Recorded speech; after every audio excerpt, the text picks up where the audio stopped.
itanu murongo wa 13.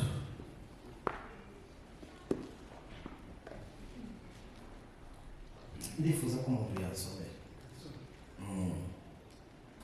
Aba mu umunyu w'isi, mbese umunyu ukayuka uzaryoshwa n'iki? Muri umunyu w'isi, mbese umunyu ukayuka uzaryoshwa n'iki? Ntacyo uba ukimaze nteretse kujugunywa hanze abantu bakawukandagira. Umurongo wa 14. Muri umuco w'isi, umudugudu wubatswe ku mpinga y'umusozi, ntubasha kwihisha. Imana igumugisha. Natekereje kubaganirira ayo magambo abiri. Ijambo rivuga ngo muri umunyu w'isi. Ijambo rya kabiri. N'aya magambo abiri gusa mvuga tukaba ndashoboje kubera umwanya. Mu mudugudu wubatswe ku mpinga y'umusozi, ntimushobora kuhisha. Ngiye gusoza. Nishimiye kubona madame uriya mubyeyi uri hirya muri kwe Espoir. Ni abantu twabanye nabo cyane imyaka myinshi, byose twabanye n'abaze, twarabanye mu rusengero rumwe. Umugabo we n'inshuti yanjye, nawe ndamwishimiye cyane.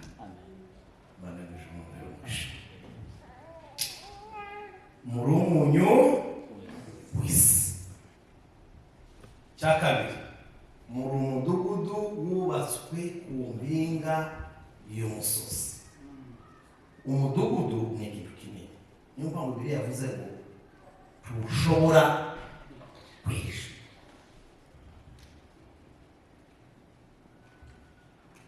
Mfite iminota 20, nashimye mu 5, hasigaye 15.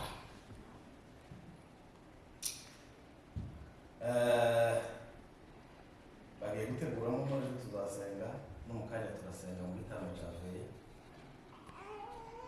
tukadukoresha iyo ngibyo. Hari umugabo w'umunyamerika yapfuye, yitwaga Miles Monroe. Miles Monroe. Sinzi niba ari Monroe. Yaravuze ngo Imana ngire mu ijuru niyo twavuye, ntabwo twavuye muri famiye, ntabwo twaje tuvuye jene umuziga mvuye kwa mama na muzehe. Oya, nabi byari kuzivuga ngo ntabwo twabyawe n'ubushake bw'umugabo cyangwa bw'umugore. Iyo azavuga yaravuze ngo twavuye mu ijuru, niko azavuga ngo tuviriya mu ijuru. Yarapfuye, yanditse ibitabo byinshi n'inyigisho zikomeye cyane kuri YouTube, ngo Imana ngiriya mu ijuru ija kuturekura, ngo iradupakira, ngo iradupakira, ngo umuntu wese ngo yamara kumwuzuza. Birageze kumwuzuza ngo iramwohereza. Habe no muri ibintu yararibintu aravuga ngo kera kose ngo umuntu yarariye, ngo isi n'ijuru ngo bitari byaba. Nuko ngo abantu bose muri ibyo amasubizo y'iterefo ngo yari umugambi w'Imana, ngo kandi ibyishimo by'Imana ngo kwari kuzabana n'umuntu yaremye. Umuntu rero Imana iramupakira neza, imare irapfundikira, ngira mwohereza. Ngimwohereza ku isi kugira ngo abashe gukoresha ubwo bubasha. Ibyo yatekeye ntabwo muri inyungu z'itorero, kuko itorero tiraricuruza, dufungura rero kaza tuba tuzi kuzovuga n'umugambi wo kurifungura na Yesu aza byarabizi, ariko bwo wari umugambi w'Imana uko ngo waje hano muri gahunda y'iyazanye Yesu.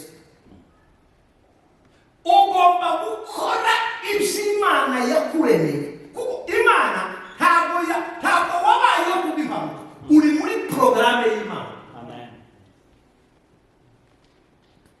Haleluya. Kandi Pawulo yandikiye Timoteyo aramubwira ngo ntihakagire uzogusuzugura, ngo ube icyitegererezo cy'abizera.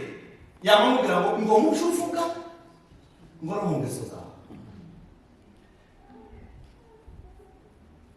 Umuntu w'agaciro gakomeye. Hari umuperezida w'u Rwanda ngo mwihe agaciro. Ugomba kwiha agaciro, kuko Imana yonyine yo hejuru niyo yaguhaye agaciro.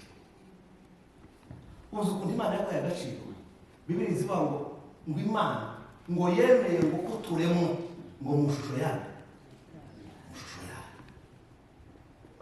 ukandi biduhumekera n'umwuka wayo muri twe.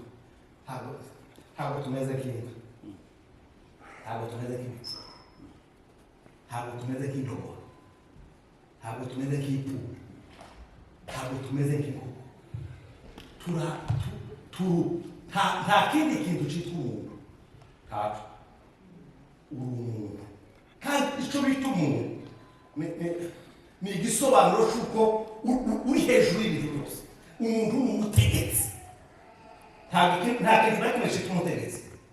Imana yaravuga ngo nguhaye gutwara ibintu byose, ngo ibikururuka, ibigendesha amaguru ane, ibiri mu nyanja, ngo n'ibiguruka mu kirere. Uri umutegetsi. Reka tugaruke kuri ijambo dusoza. Ijambo bita umuntu. Hari ibintu bitatu umuntu uzi ukora. Kimwe, umuntu uzi utinze ibintu kubora. Iyo babaza ubu izi mvuba zakoramo zino nkweto zakwiye, bafata umunyu bakawusiga mu nda, bakaba basige umunyu mwinshi hejuru, bakagubura gutya. Hanyuma bagafata urundi bagashiraho ijisho bakubika hejuru ya rwa wundi, urundi bagashiraho inyuma hejuru bakubika hejuru. Iyo umuntu ari mwinshi hagati ya zambu ntabwo zibora, ziraziruka ariko zirazibora. Zazitinda zara zikuma kamwe kuzura bakazipakira, bakazijana bakazifunga muri kontineri. Kontineri amara kuyifunga iyo zakora zakwire ni muri Butaliyani. Sasa ngo yambaye ngo kwire ya Italy nizampo zikaziwa. Izi wacu kugira ngo rutabora bazaba barushingira imambo bakarureka bakabana iminsi myinshi, ariko ziriya izi zakwire zibazabasanga kugira ngo zitabora rero ni ukuzisiga umuntu mwinshi, hanyuma bakazirunda bakazohereza. Uzurinda ikintu kubora. Kindi kintu cyaka ni umuzi ukora, uzuryosha ibintu birura bikaryoha. Ikindi kintu cya gatatu, tuzi ukorera ku bwinshi. Urashobora guteka agasafuriya kuzuye imboga, waje gushiramo umunyu ugafata mu ntoki zibiri ukamenyeshagira gutya, ariko washika muri za mboga ukamusanga zose zikaryoha.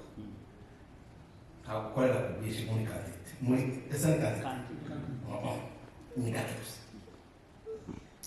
Hano Yesu aravuga rero abira abantu aravuga ngo mwebwe, haleluya, ndavuga ngo mwebwe uri igisubizo.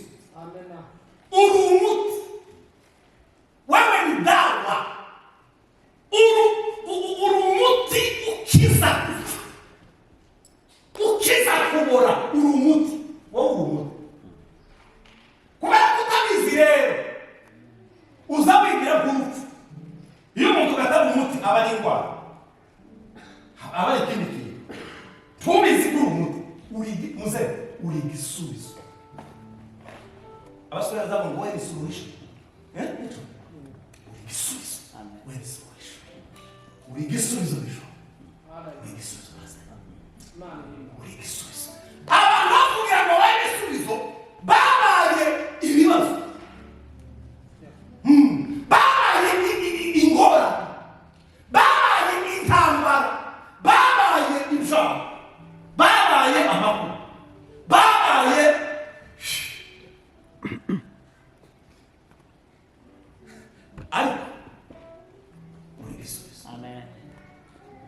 wowe ntabwo uri igisubizo iwawe gusa, uri igisubizo mu rugo rwawe, uri igisubizo muri Vancouver, uri n'igisubizo mu matorero, uri n'igisubizo mu baturanyi. Amen. Uri igisubizo, ntukazuba ikigerage, ntukazuba ijari. Hari abantu babaye amajari kwa Musanze inzu yabaye amajari kabisa,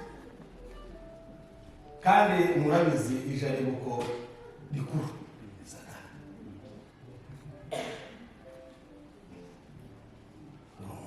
Amen. Hallelujah. Hallelujah. Oh, hallelujah. Urumunyu w'isi. Uri igisubizo cy'abantu. Hano mu gitabo cy'abami ba kabiri ibice 6, umunsi umwe Elisa ngo yigeze guhura n'abahanuzi bari kumwe, ngo ahantu bari hato, ngo baramubwira ngo hano hantu dutuye ngo ni hatoye, ngo none ngo tugiye gutema ibiti mu kabande ngo tuze twiyubakira ahantu hagutse. Baramubwira ngo ariko twajanye, barabona nta kibazo reka tujane. Ngo baramanuka, ngo bagishika mu kabande ngo batema ibiti, umwe ngo agitema ati ishoka ituruka mu mazi, yabavuga ngo ye baba we, ngo yishoka ngo itirutse umuntu aba epfa, ngo niy'abandi, ngo nari nanayitiriye, ngo none ngo tugize ikibazo. Yamamubwira ngo ngo humura, ngo kubera kuko muri kumwe naje, yari igisubizo cyawe. Yamubwira ngo muteme igiti kigufi, ngo hanyuma ngo mugitiburire, ngo ahandi ishoka yagize gute yamanuke. Icyo giti ngo cyarimo kimanuka, ishoka nayo yagize gute izamuka. Kandi n'ibintu bitabaho tibibaye ishene nziza rero yabaye sakamata ishene rero cyane gute kandi si igiti yamanutse bayitemeye ko zifashe mu giti ngo bakizamuye. Oya, yarababwiye gusa ngo ni mutiburi, ngo kubera ko ikibazo cyari igiti, ngo ni mutiburire ngo icyo giti aho uko kimanuka ngo ishoka iguma kuzamuka, ngo birabisikanye kujya ku imodoka imwe zitambuka indi gatambuka. Igiti ngo cyangwa kimanuka ishoka kuzamuka kubera ko bari kumwe n'umugabo ufite ibisubizo mu kanwa. Hari abantu batagira ibisubizo mu kanwa, bagira ingorane. Nzokwirukana, nzokwereka, tituzoba urimuka. Wewe mu kanwa kawe nta bintu bizima, kubera ko bifashe mu gitondo saa sita n'umugoroba gusa. Muri wewe ni urubaba, umuzurubaba utandukanye na Elisa. Woshana na Elisa tiyoshana na wobana na Elisa tiyobana na kanwa kawe afite pilipili mbuzi. Ngabaga nashinga ubande wintuza udashoboye ntazamugeza nabikaguhana pilipili mbuzi wowe gutwika gusa. Yarabwiye ngo nimuteme igiti ngo mukimanure, ngo handi ishoka yamuke ngo irayitiza, kubera kuko bari kumwe n'umugabo utanga ibisubizo. Haleluya! Uri umugabo utanga ibisubizo, uri igisubizo, uri igisubizo, uri igisubizo, uri igisubizo. Amen.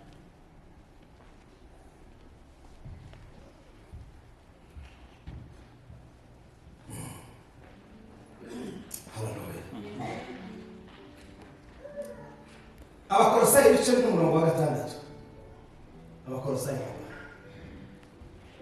cyangwa umuntu wese uhabona ibice by'umurongo wa 6, hanyuma dusoza. Murafite ibintu byinshi nari kuvuga kuri iri jambo, ariko twubahe na gahunda y'ibyo byose. Dusome igitabo cy'Abakolosayi ibice 4 umurongo wa 6.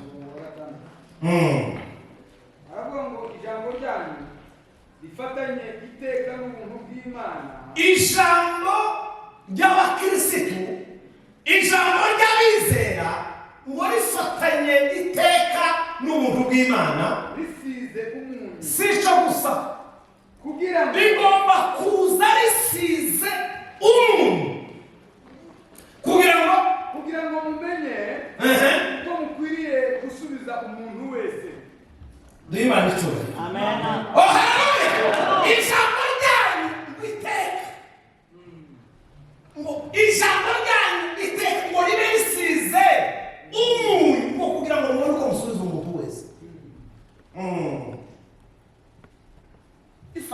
urugo rw'Imana ngo risize umunyu, risize uburyohe, uvuga neza. nta muntu urambwira ngo urabura imboga wumve ko zaryoshe, mbazakubwira ngo urabura wumve ko umunyu wakoze niba uzi ukora. Nta muntu wabwira ngo urabura imboga wumve ko zaryoshe, kera wagiye kuzibuka ariko bazavuga ngo umva ko umunyu wagize gutera.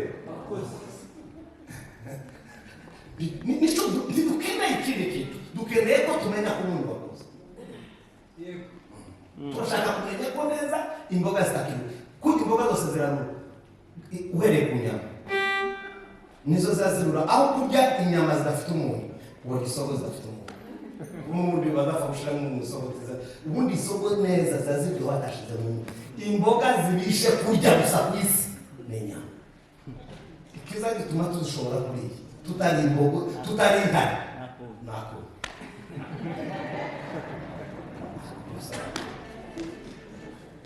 uza umunsi Yesu Kristo anashika muri wowe, niwo munsi uzoba umwana mwiza cyane. Amen. Niwo munsi uzoryoha kandi Yesu yakugezeho. Uzuryohera umugore, ukaryohera abana, ukaryohera pasiteri, ukaryohera abadiyakoni, ukaryohera abaturanyi, ukaryoha ku kazi. Abantu bose bakumva uraryoshye.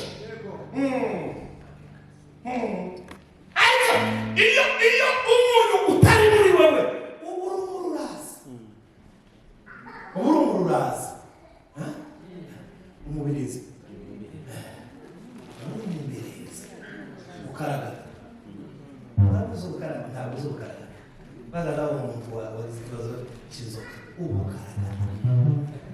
Hari abantu bubeshya inama yo gukaragata tubakigira imbuto y'umwuka wera muri umuntu wese.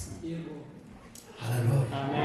Nakazambwira abantu ngo niza ngino mukagira Imana nkabona uko nza muri Amerika na Canada muzo waje mwivuga butumwa.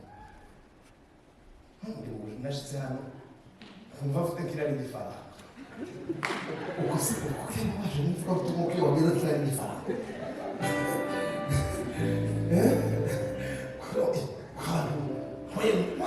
yashitse hano n'amakabona arashitse mama muzo umukorera muri mukora turi umuntu wese uri igisubizo. Uzi ko nagazanurira igare kamwe n'abambura wigare musuzi Yesu uramuzi Yesu w'i Nazareti umusengera muri adepera yavuga ngo umujene w'Umuyisilamu nkamutangirira arara kumurusakira namubwiye narangije ariko uri mu kwamurira indege ikagenda amasaha 5 ugasinzira ugashamo ekuteri warukuruka ukakora kandi bagazuka Imana ngo uzuzoza muvuga ku kazi tuzubwiriza, mu ndege tuzubwiriza, muri teletamu turabwiriza, ku rusengero uri gacereko timuzamutangana n'amatunda zamana n'amatunda anyone bose ni kandi samo nyine Vancouver, Edmonton, Toronto iya hose nagenda ngo tukoma dusenga ngo pa iri wacu muri Afrika tubishoboka tuzo turanga kabiri materanira mu gitondo bagomba kuba amatura atandukanye ibiseka ndimukubona mwebwe sinzi ikibazo reka nkubwire biramugenzi wa n'ucyane kuri umuntu wese.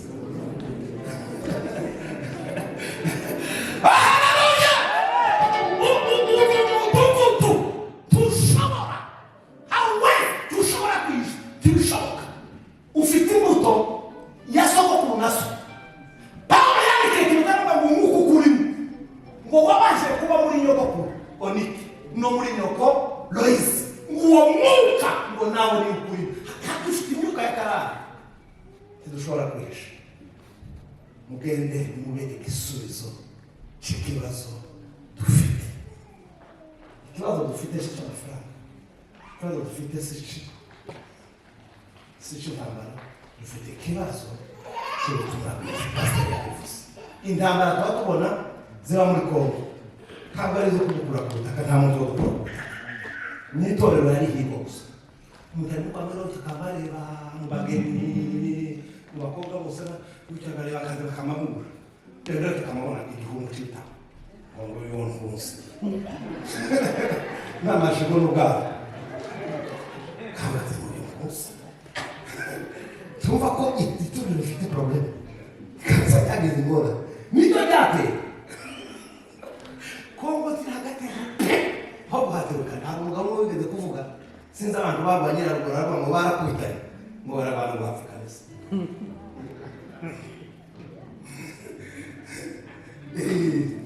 barategeza ko bari bibiri na rimwe na kabiri na gatatu hari umugabo witwa Kabushera aravuga ngo aba bantu bararwanye bari kwapfuka neza uzi ko abantu baza barwana hakaba intambara kumbe satani afite target y'ikanisa kujya mubona umugabo n'umugore barakoroganya tukazura muri kiri ni guca mu kanisa ikanisa ntizacikamo pasiteri atandukanye n'ubu oya ni ukubushanya gusoma n'akageni ikanisa ntibajyashitse ikanisa ntizacikamo umugore atandukanye n'umugabo muzaba mutangaza ko ikanisa ryashitse hano ari pasiteri aho pasiteri niba bari umunyateka ukaba umunyamuka kuko umunyateka nkaguma kubana n'umunyamuka tegeka agomba kugenda cyangwa ukagumamo cyangwa umunyamuka akagenda agasiga umunyateka zose ndashoboka ari gata zamwihangana akavuga ati tekinike zose bazihangana reka nigendere umunsi muzobona umugabo n'umugore baratandukanye ilo gati usanga wowe n'umugabo cyangwa umutegeko uko bameze kose ni kanisa uko ni foroma y'Imana bafite abapangayi babaturutse muri baba bataza aho bavuye batavuye mu bushake bwabo abo ni umugabo yavuze ngo nushaka umuntu ngo mu bantu uzubaha bose ngo uzubaha umuntu ngo uzubaha umwana mu bantu bose uzawubaha waze mushaka umwana muto aze mu bakobwa bino ngiye kwambika fiaso kitabaza fuka cyangwa umukobwa munyamurenge uzofuka mu muntu bagiye kumwambika umudeza ahubwo bazafuka nitubona umuhungu munyamurenge apfukamiye umukobwa kamubona mutamubona jewe sinzi niba mvuga ngo turaja mwuka nzomubwira ngo ufite abana cyangwa tumukuta kubera ni satani n'umuntu kibazo apfukamira umukobwa uzura muri iki cyatumye Moridekayi yaje gufukamira haba takeni cyacawe iyo fukama biriza ngo nta wundi muntu wo gufukamira uretse Imana amen haleluya kuko ndagufukamira umuntu uzomureka kurasa uzomubwira ngo uzazamura amaguru ugati hati dufite ariko kumva fukama no kutuzo aho bafukama bonya kugira amahene ko bari mu shimba fasha ikintu cyitwa amazi uzugitira rero nateze bibiri zo mwindi zose ngo zovuga umwana ngo umwana Imana ngo yahise n'itani mazina yose ngo amazi yose ngo yongise ngo azagira gute arimo no fukamira umukobwa kandi ufite kuzona atandukanye reka sareke bene zori haleluya ito turi umuntu w'isi iyi kanisa y'ingo rwagisi kibazo ikanisa ryacitse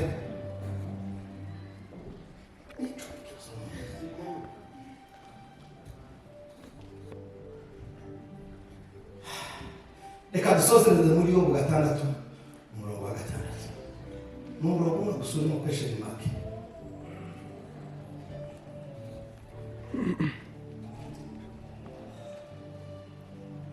natangaye umuntu uzi kuri mwitangiri mu bitabo bya Mose ukaba mu bitabo by'abahanuzi ukongera ukaba no mu bitabo by'intumwa soma twumva gatandatu no kuri gatandatu mu gitabo cyawe baravuga ngo mbese ikidafite uburyohe cyaribwa badashyizemo umunyu ikidafite naho ngaho mbese ikidafite uburyohe cyabasha se kuribwa badashyizeho umunyu yamagira kwesha mu mwaka ngo ntibishoboka umuti ni ugushira mu muntu ikintu cyose kidafite uburyohe umuti ni ugushira mu muntu itorero bikeneye umuntu. Aba bazungu b'abanyamerika n'abanyakanada bose bavuye mu kanisa hasigara abakecuru n'abasaza. Nta kindi babuze n'umuntu. Uzi ko hari umusaza umwe tutubana hariya Ottawa, uyu wantumye wabaza. Uzi ko yambwiye ngo nifuza ko ducenjinga music. Kanisa ntabwo byarakonje. Imeze nko muri frigo. Noneho bafite ibidari, bafite ibintu bimwe kandi bagatuka ibintu by'ibiraka hariya bazakora ku kidari kimwe cy'imbaho. Bakora mu kintu hari tutana magare indimo gasaziza mu majwi mu bikuta. Noneho babaza dukaratasi umuntu wese afite akiwe ku meza. Abakristo batandatu. Usoma iyo turabindi. No gusoma ibidari bya gute bivuga. Ariko ngo yagera muri aya makanisa yacu baririmbamo indirimbo beza bafite worship bakabona byuzuyemo abantu, byuzuyemo abahungu n'abakobwa. Ngibo nta musore baheruka. Yamava ngo tugomba gucenga music. Turavuga ati mwaratinze. Mufite intege. Murafata ibidari byo muri 60. Mubona mu bizana muri reset yaje muragwaye. Ibidari byo muri sika. Umusaza ugarera ngo nacurange muzana urupapuro mutamutwaga kumutwesa someraho yicaye. Ni mudacuranga bazoja muri club. Baje kusenera. Deo. Na mambo ya mzee muri umuntu wese. Amen. Ntabwo muryohera abantu bose ndisayime bakava mu basenza. Kayo bagiye gutifu. Uzina mazatifu. Zagarari inyuma y'inzu kamubwira tukamushana. Utitaye tukamugaruka. Kugira ngo tamama utaricara batarura baririmba. Ngo amen. Tamagira cy'umusaraba. Mujara nika. Niho bafatinda neza.